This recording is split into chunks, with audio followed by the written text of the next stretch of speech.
Namaste, thank you everybody. It's 1:23 p.m. My name is Himanshu, and on behalf of AAPkeMitra New Jersey, that's Friends of Aam Aadmi Party in New Jersey, I welcome you all. And thanks for voting me as the Chief Minister of New Delhi. Sorry, this is a wrong speech. But this is a good idea for an Aam Aadmi to have right now. I thank all of you and our two distinguished guests from New Delhi, India, Dr. Anand Kumar and Professor Yogendra Yadav, for coming to New Jersey and having a constructive discussion with us. So, the topic we have today is challenges before India and relevance of forming the Aam Aadmi Party. After years of oppression, inequality, injustice, unfulfilled promises, most people are tired of corruption. It is the frustration that gave rise to the vision of Aam Aadmi Party. Now, to put the same thing in a democratic language, I would like to quote words from Mr. Arvind Kejriwal, who is national convener of Aam Aadmi Party India. A system where the political leaders we elect and place in the parliament are directly responsible to the voters who elected them. Very simple. So our party's vision is to realize a dream of Swaraj that Gandhiji had envisaged for a free India, where the power of governance and rights of democracy will be in the hands of people of India. Now, in other words, that's what I tell to myself and all my friends. We want to overhaul, clean the system of politics or bureaucracy or judiciary such that we don't have to depend on a leader. Leaders come and go. You see, in this country, you have a president, 4 years, another one. But what stays with us is the system, where you live, you work, the school, hospital, roads, transport, security, healthcare. Now that system has to be sensitive to the Aam Aadmi's needs, whether it is an office work or education or healthcare or security, which is a major concern for a lot of our women and girls in New Delhi. So this is what we are going to talk, and it's going to be a very interactive. So the format would be a talk by each of our guests, and that will be followed by question answer. And we have two notebooks, so you can write your name, email, contact number, any ideas you have, questions for Aam Aadmi Party in New Jersey or in India, or you want to contribute or help, because there are a lot of activities we have been doing here and we will do more and more. Working remote, online, website, phone campaign, there are n number of things, and you might have great ideas, so you are most welcome to come. And there is also a small open paper where when our guests will be talking, so you can note down any points you have in your mind, your questions and any thoughts, and we would collect at the end of the talk, and then our guests can answer them. So it looks like I have said enough, but you haven't heard enough yet. So now I would like to have a brief introduction to our two eminent guests, Dr. Anand Kumar and Professor Yogendra Yadav. So both are founding national executive members of Aam Aadmi Party India. Dr. Kumar is a professor of social sciences at Jawaharlal Nehru University, JNU, New Delhi, and he specializes in political sociology, media, communication, social thought, and globalization. So now I would request Dr. Anand Kumar to please come here, and Isha, please come, and she will give him a welcome flower. Anand sir, namaste. Thank you. Thank you, sir. And now, next guest we have is Professor Yogendra Yadav. Professor Yadav is a senior fellow at the Center for the Study of Developing Societies, that is called CSDS, New Delhi. And Professor Yadav's areas of interest include democratic theory, election studies, survey research, political theory, modern Indian political thought, and Indian socialism. So now I would request Professor Yadav to please come. Nandini, please come. And welcome flowers. Thank you. मेधा तो लेना है। हाँ इसको भी मेधा मेधा दो फूल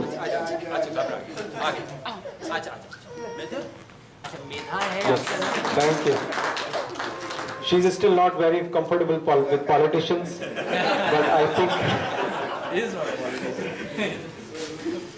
so now I would hand over the microphone to Dr. Anand Kumar and by the way, yesterday evening we were in Philadelphia with a group of people like you, and it was an amazing night and evening with both the eminent guests, and it was so nice to hear them and open our windows, and so many thoughts got cleared. So It's a little very simple logistics announcement. The restroom is 2 rights, go out, make a right, another right. That's the restroom. And now we are going to fight the system, so we need a lot of energy. So we thought to bring some bananas, so whenever you need them, you can have one of them. So now it's Professor Anand Kumar.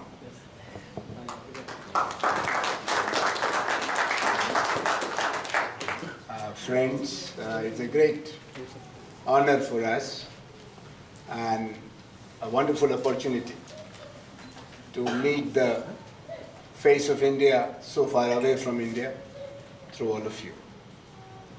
Today, we are meeting you in the context of a great transformation which is taking place in our society, which is about enough is enough.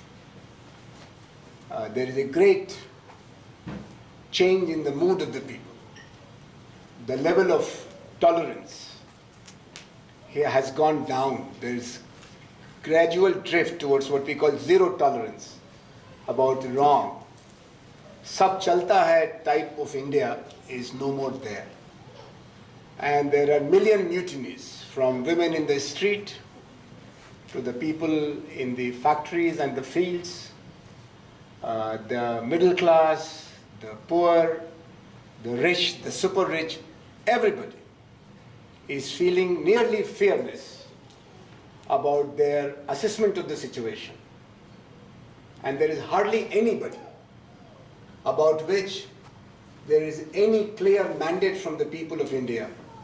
They are trying to manage us with help of very serious compromises against the long-term and sometimes short-term interests of not only Indian democracy, but India's freedom. And this mood of mixed feeling, disappointment and disenchantment, along with optimism and courage and activism, is rather rare in recent memory of ordinary Indians in the last 20-25 years. The last time such a mood of constructive challenge to the establishment with very acceptable alternatives for more power to the people and more security to the dreams which are there in our constitution, which are legacy of our freedom fighters, was there when Jayaprakash Narayan, the tallest of the freedom fighters of post-colonial period, came and gave a call to sit up, do self-assessment, and do your duty as citizens of India. So rise of the citizens' power is a very rare situation in democracies, though it is based upon citizens' power. And this is being articulated by most unexpected people who are otherwise well-to-do people. They have really nothing which is beyond their grip. I mean, they have their job, their income, family life, maybe a house, maybe a car also, good network, good links, and still they feel that it is their duty to say that things are wrong and they should be set right. And then their thinking also is not only a blind, nihilistic rejection of what is good in the system. No, they are recognizing that the system is making some waves for the others in the world, but it's not the ideal. We are not doing the best. We are on the minimal side. We are having minimum democracy. We are having minimum progress. We are having minimum efficiency. From minimum to maximum is a very ambitious call by some very competent people. Some of the best of the country are today voicing their concern. And they are very decorated people. I mean, Anna Hazare ji is Padma Bhushan, which is a very rare citizen honor. And he can have direct access to Prime Minister of India. Arvind Kejriwal is IIT product and is IRS, one of the most sought after services. His wife is also a senior government official, and he lives in capital of India. And he's a Magsaysay awardee, one of the youngest in the world. And and Prashant Bhushan, one of the legal luminaries of modern India, and who has been well recognized. He can walk into any corridor of power. And of course, I don't have to tell Professor Yogendra Yadav's credentials, one of the best known faces of political analysis for last 25 years. He is one of the first to start election analysis live and has richest database and understanding of changing India in terms of, and he's a great optimist. And then some of the tallest in public life, like Shanti Bhushan ji, former law minister, when many of us were not even competent to understand the legal system, he was law minister of India, and he challenged Prime Minister of India at that time, Srimati Indira Gandhi, the superwoman of our time, and got her unseated because of her corrupt practices. So, and from there to me and you, most of us, very proud Indians, very genuine Democrats, people who are self-made in many ways, in whose families there are stories of sacrifices, and we belong to the lineage of great freedom fighters in so many ways. So this is the moment of hope, and this hope will be cultivated into reality if we become actively committed for that dream which is around for making India one of the most livable, one of the most humane, one of the most tolerant, multicultural, and of course progressive country on the face of earth. When I was invited for this meeting by Himanshu ji and Suman ji, I think he's still finding this JFK library. Is it there in New York also? Maybe he has. So then वो बोलते हैं जो सोने में सुहागा. By the way, how many of you don't understand Hindi? अच्छा ठीक है. So there is a Hindi proverb, gold, and if it becomes fragrant, खुशबू भी आ जाए, intimate scent उसमें से निकलने लगे, तो what better there can be? A jewelry with fragrance. And we got this bonus of Professor Yogendra Yadav's arrival, who has just arrived after this very serious mobilization, one of the best on common questions of Bijli and Pani, which touches everybody from President of India to his Safai Karamchari. And this was not on the agenda of politics. Agenda of politics was, more of this, more of that, but not something which is so-called common public good. It had become interest bereft politics, identity politics. Why they are getting reservation, why not us? Why are they having this protection and why not us? And give us protection, not country but categories. And that battle is now changing the discourse of common politics. Bijli Pani is problem of India, probably globally speaking problem of the world, energy and fresh water supply. And this has been brought on the agenda. So he has just arrived because I came here in the middle of January. I speak to you with a sense of urgency, and therefore I'll not repeat my mistake of last night at Philadelphia. वहाँ खाना अच्छा था, लोग अच्छे थे, चाय भी पिलाया, थोड़ा धीरे-धीरे शुरू हुआ. So I took more time. I'll take around 15 minutes, and I have a very eminent engineer sitting in that orange dress to point out. He is my school friend, Shri Uday Jariwala, to control me. And my wife has also instructed कि आज ज़्यादा इसको बोलने नहीं देना. आज ज़्यादा उदय सब लोगों को योगेंद्र से बात सुनना है और सवाल जवाब के लिए ज़्यादा समय रहेगा. So I have already taken my 5 minutes. I take another 15 minutes to present before you our shared understanding. And I'm very thankful to Himanshu ji and others that article, Economic and Political Weekly article is circulated. And by the way, the ghost author of that article is here, because I have been hearing these people. These are the new voices of confident India. They're not looking for models from other places. They are not looking for energy to be imported from elsewhere. They're not looking for resources. They are very confident that we can make a difference, provided we work together with a sense of purpose, with a sense of idealism, with a sense of, first of all, sacrificing my personal selfish interests. Because corruption has become a way of life in India. Unless you have a little bit of, shortcut, the long queue will make you old and frustrated, and you may not have the delivery of what you want. If you want, you have earned honest money and you want to have a small apartment, 1 bedroom, 2 bedroom apartment, so that your aging parents or siblings can stay there. And the apartment is out there, but you have to have some black money somewhere, because white money doesn't work. Rules are there, entitlements are there, but your car is stolen or your neighbor is harassing you, but then the thanedar needs a telephone call from a local dada, maybe a politician, maybe some kind of other person. This all is, your child's admission. Somebody is sick and you want a bed in the hospital, public hospital system. You need VIP connection. This VIP syndrome is taking away the spirit of democracy. So the form is there, but the substance is missing. And some of us are very serious victims of that system. Some of us are still trying to survive there, but many of us have become so helpless that we have taken the exit route. बदलेगा नहीं, भाग चलो यहाँ से. घर में आग लगी हुई है, but सती होने की जरूरत नहीं है. And many of you are victim of that kind of, many of you are involuntary exiles from your near ones and dear ones. But if you want to summarize the challenge, it's not a fantastic problem which cannot be handled. India is a mix of successes and failures. The success has been in terms of institutionalizing our freedom.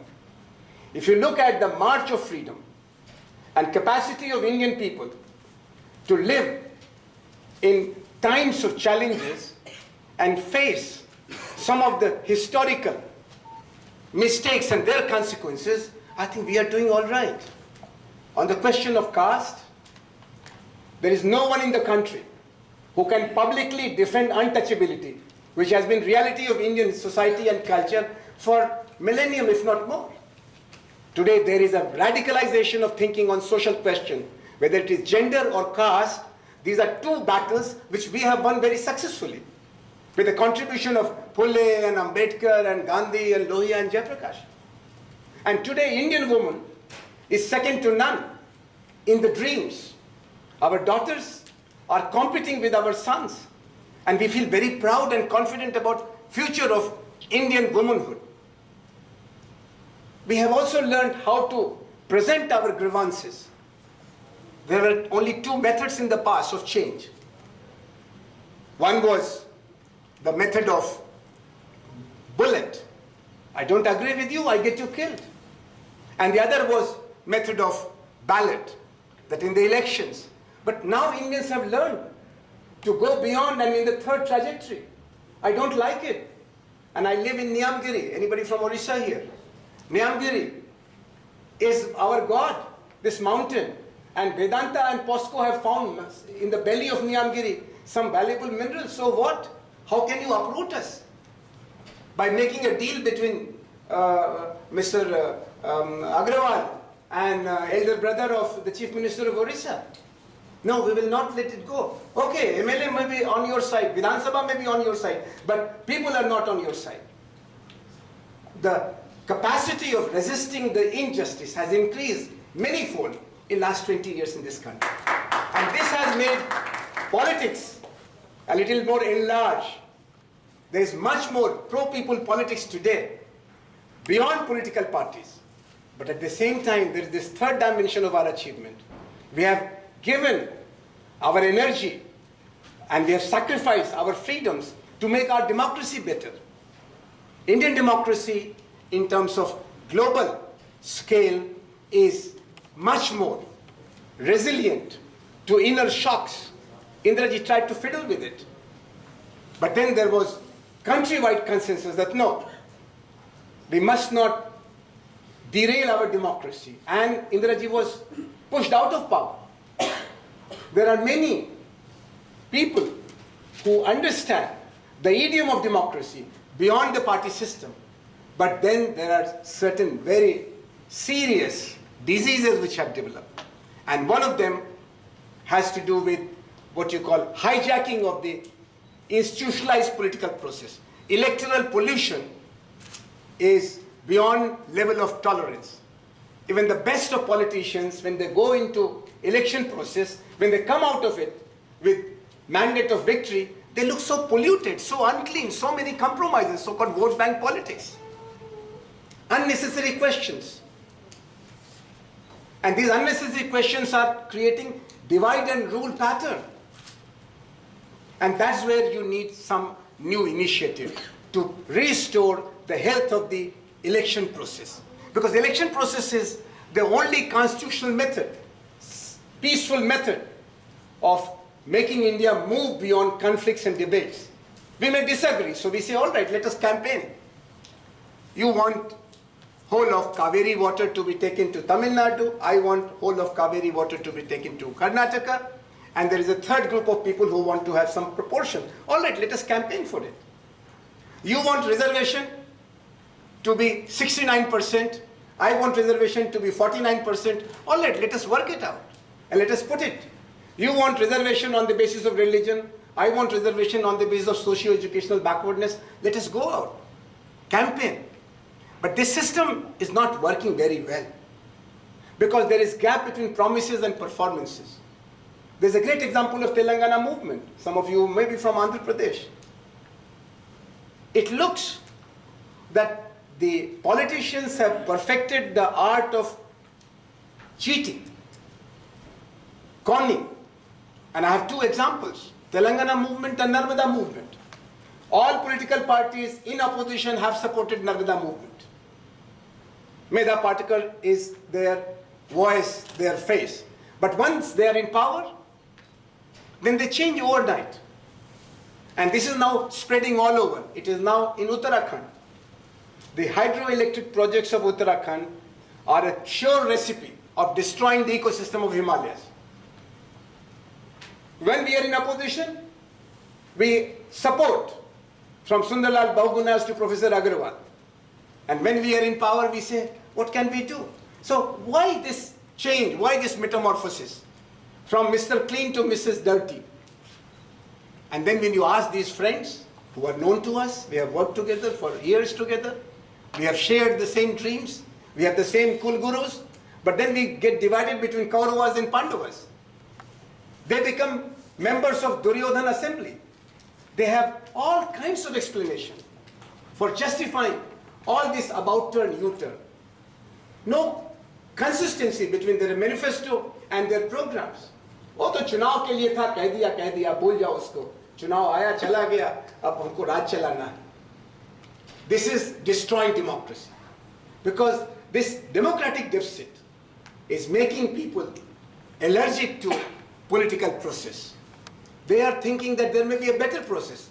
And this thinking is moving in two directions. The middle class is getting into a non-political way of life.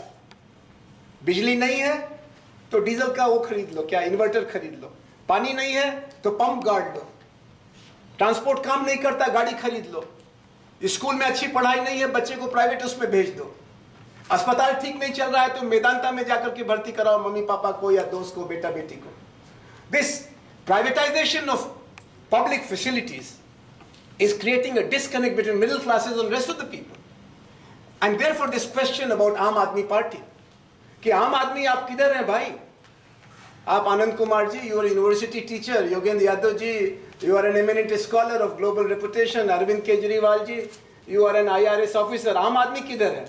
And we are saying that when it comes to claiming your citizenship entitlements, unless you are having a VIP connection, you are all Aam Aadmi. You try to use public facilities, public entitlements, and you will have this very sad experience. So many of us have this privatization of public problems and privatization of solutions of our public problems. And as a result, we are living in two kinds of communities. One is development of gated communities, There are these resident welfare associations. From welfare of India, we have become committed only to welfare of 100, 200, 500 apartment owners in that particular community. We have our own guard, we have our own transformer. And this is not only in Delhi, it is going to smaller town India also. And then there is this large unprotected millions of people. They have their own Robin Hoods, they have their own Dadas, they have their own internal policing and revenue system. And in between there is this third trajectory of Naxals. We really don't know how genuine they are, but they are growing. And they say that 40% of India is now becoming affected by this desire of radical transformation. And I think that desire is very necessary, very practical, and is dividend of democracy. It is not dividend of Marxism and Maoism. It's the dream of India after British are gone, which has now percolated to common people, and they are asking, where is my share of this light of freedom, light of justice, and this promise of better time? Friends, there are 4 C's which have created a complex, which is a big bottleneck between our democracy and our future. Democracy is becoming counterproductive. In the name of democracy, we get elected. And after getting elected, we are making mess of the system, which is called the first C, corruption at high level. All these corruption stories are somehow related with our present and our future. And it was not us, Aam Aadmi Party, much before Arvind Kejriwal and Anna Hazare. It was a Prime Minister of India, a very responsible man. When he took stock of the situation created by his own mother, he said, my God, I have been left with the heritage of a very corrupt system where 85% gets lost in the transmission process, is eaten up. Rajiv Gandhi, did he not say in Mumbai? 85 पैसा बीच में गायब हो जाता है, कुल 15 पैसा गांव तक पहुंचता है. और आज जो स्केल हो गया करप्शन का, राजीव जी का मामला कितने का था? 64 लाख का. बोफोर्स का डील में 64 लाख का घपला था. 64 लाख तो अब चवन्नी के बराबर हो गया है. 64 करोड़. 64 करोड़ का तो कोई केयर ही नहीं होता है. वो तो सुखराम जी के बेडरूम में मिला. और उसके बाद उन्होंने पार्टी बनाया और पार्टी जीत भी गया. पहले बीजेपी ने अलायंस बनाया, फिर कांग्रेस ने अलायंस बनाया. और जो अभी का स्केल है, जिसके बारे में आप सब पढ़ रहे हैं, because now there is information explosion, the scale of corruption is beyond my mathematical capacity. मैं लिख नहीं सकता हूं कि कितना पैसा, कितना शून्य लगाना पड़ेगा, तब जाकर के G2 स्पेक्ट्रम का स्कैम का आप पूरा का पूरा नंबर ठीक से लिख सकते हैं. कितना कमीशन आ रहा, कितना पैसा कहाँ जा रहा है, और ये सब आपका हमारा पैसा है. ये पैसा अस्पताल में जाना चाहिए था, सड़क में जाना चाहिए था, पीने के पानी में जाना चाहिए था. तो विदर्भ के सिंचाई के लिए 70,000 करोड़ रुपया खर्च किया महाराष्ट्र सरकार ने, और 70 किलोमीटर का भी उन्होंने नहर नहीं बनाया. और उसके बाद मिनिस्टर को इस्तीफा देना पड़ा अजीत पवार जी को, और वापस फिर उनको ढोल नगाड़ा के साथ मंत्री बना दिया गया. जांच बैठाया, जांच बिगड़ गया, जांच में से कुछ निकला नहीं. श्री ए राजा जेल में थे, लेकिन जब तमिलनाडु में गए, he was given a hero's welcome, as if वो परमवीर चक्र जीत करके आए हुए हैं. और देश के अंदर ये होने लगा है कि करप्शन अगर हमारा आदमी करे तो अच्छा है, दूसरे करें तो खराब है. And this requires some kind of a common challenge to this corruption at high places. और फिर क्या कहते हैं करप्शन के बारे में जब बात होती है, आप भी तो करप्शन करते हो. यहां पर कौन ऐसा आदमी है, including speaker Anand Kumar and Yogendra Yadav, जिन्होंने जिंदगी में ट्रेन के टिकट के लिए, बच्चे के एडमिशन के लिए, जमीन के प्लॉट के लिए, लाइसेंस के लिए, इसके लिए उसके लिए किसी ने किसी को कुछ न कुछ सुविधा शुल्क नहीं दिया हो. और जब आप सुनते हैं तो आप चुप हो जाते हैं. आप कहते हैं यार अब हम क्या करें, पहला ढीला कौन मारे. But luckily in this country there are lot of people who don't live life of corruption. They live a clean life, and they are feeling very challenged that this polluted water is now entering into my kitchen also, and I will not allow future of my children to be compromised by these corrupt politicians, corrupt bureaucrats, corrupt corporate capitalists.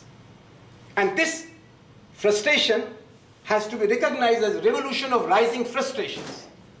Frustration का एक level होता है, इतना बढ़ता चला गया है कि it has become very radicalized. And as I said, India is now saying enough is enough.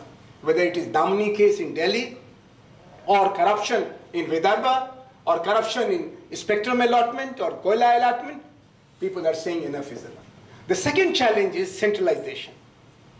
We are moving in two different directions. On the one hand, At the party system level, we are becoming more and more regionalized. Because the questions are becoming more and more regionally visible. What is good for Bihar is not necessarily good for Jharkhand, and therefore they got separated. And of course there are regional questions, they have to be given regional solutions. But on the other hand, there is high power of centralization, high tendency of centralization. This centralization is creating many more mistakes. In a decentralized system, you have different solutions for the same problem depending upon what we call time and space and person. But in a centralized system, a mistake of Manmohan Singh affects 1.3 billion people overnight. A mistake of federal government makes life messy for a lot of farmers, whether it is Monsanto problem or problem of BT cotton, variety of other questions. So centralization is something, and this is growing in political culture much more seriously apart from economy. In economy, centralization is reflected by the power of IMF and the World Bank and some of the big players like Walmart and Mukesh Ambani. In politics, all political parties have suspended democracy. There is some kind of a high command culture. There is some kind of a group, a caucus, a coterie. All political parties, except BJP and CPM, who were already committed for centralization. They talked about democratic centralism, the communists following Stalinist model. And RSS was the ultimate source of decision making in BJP system for a long time. All other parties were claiming to be democratic. But I think all other parties have followed this idea that a caucus will rule the party. And this caucus is making democracy irrelevant. No role of units, no role of branches, no role of members. न खाता न बही, जो नेताजी कहे वही सही. और नेताजी क्या कहते हैं? वो सीट खाली है, सेफ है, हमारे बेटे को लड़ा दो. अरे बेटा तो आपका पहले से पहुंच गया. अच्छा पहुंच गया तो हमारी बहू को लड़ा दो. बहू भी पहुंची हुई है. अच्छा तो भतीजा तो खाली है, उसको ले आओ. What kind of democracy is this? It is only possible in feudal system, where power is transferred from father to son or daughter on the basis of bloodline. Gandhi had 4 sons. But he adopted Sardar Patel, Jawaharlal Nehru, Rajendra Prasad, Rajgopalachari. He never allowed any of his children, who were practically fairly competent people, well-trained people, because he wanted to create millions of leaders. But we are narrowing the space. The entry point in the leadership system in all political parties, big and small, is shrinking very rapidly. And when space for democracy shrinks, then space for citizenship also shrinks. The centralization in economy and politics is a very alarming trend, and it's very convenient. This started with Indira Gandhi ji. She had no organization to depend upon, so she created a caucus. But now all political parties are following Srimati Indira Gandhi and BJP and CPM. The third C is corporate capitalism. This was supposed to be a medicine, because we had this Sarkari Karan. Any problem, nationalize it, and it will be solved. In Delhi, there was problem of double roti, morning bread, and Delhi is city of babus, it's capital of India, so a lot of people are working in offices. And in the morning, you need bread. So they said, क्या करें? और जो bakery companies थी उतना supply नहीं कर रहे थे.